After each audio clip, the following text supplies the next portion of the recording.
¿Quién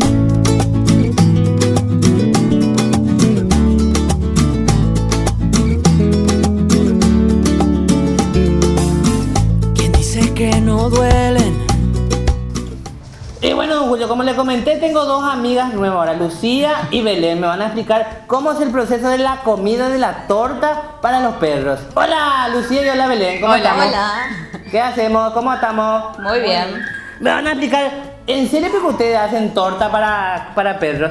Sí, tenemos muchos pedidos últimamente para lo que son cumpleaños de perros, sí. Mucha gente nos encarga por cumpleaños y otra gente solamente para mimar a sus mascotas. Nos encargan tortas, cupcakes, eso depende ya del gusto de cada uno. Ah, ya, y entonces, ¿ustedes dos hacen las tortas artesanales entonces? Sí, artesanalmente por ahora. Empezamos con este proyecto hace más o menos un mes. ¿Qué me explican los beneficios de este alimento para los perros? ¿Qué tiene, por ejemplo? Bueno, las tortitas, por ejemplo, todos los ingredientes son aptos para el consumo de las mascotas. No tiene azúcar. El azúcar reemplazamos con miel y usamos harina que pueden consumir los perritos, ¿verdad?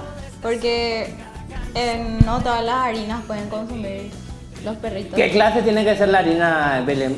Integral tiene que ser. Ah, entonces tiene todos los productos que puede consumir un perrito, ¿verdad? Así mismo, y como les comentábamos hace un rato también, estos productos son aptos para el consumo humano. Entonces cuando la gente hace los pedidos nos tiene que aclarar si es que va a ser solamente para consumo de los perros o también van a consumir ellos, así vemos el tema de la decoración, o sea, para ponerle balanceado o por ahí cereales. Ah, pero hay un cambio si es solamente para perros y otro cambio para si hay solo para perros. Solamente en la decoración, sí, porque si es para perros, generalmente usamos los treats, que son las galletitas para perros, las ponemos encima o el balanceado. Y eso no se puede comer lo Claro, humano. la gente no puede comer.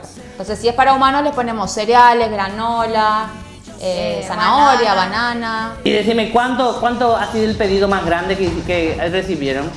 En realidad la torta tiene aproximadamente 2 kilos y se pide generalmente cuando va a haber una fiesta de cumpleaños de perros, exclusiva para perros y todos los invitados son perritos, o sea, amigos del perrito. Y si va a ser grande la torta, Sí. por lo menos 3 días antes, ¿verdad? 3 días de Para anticipación. poder ¿Y los hacerlo cookies de a cuánto tiempo antes? Igual, 24 horas como mínimo. Ah, qué fácil. Y decime, ¿a qué pedido, por ejemplo, yo pido todas estas tortas y todo eso? Se puede pedir al teléfono, a la línea baja 605-762 o si no, también a través de nuestra página de Facebook, Amores Perros Paraguay. Y ahora me van a mostrar cómo se prepara, ¿verdad? Sí, ahora vamos a la cocina, pero vamos a mostrarles cómo es la preparación de los cupcakes y de las tortas. Vamos pues. Vamos. Yo seguiré buscándole una explicación a esta canción.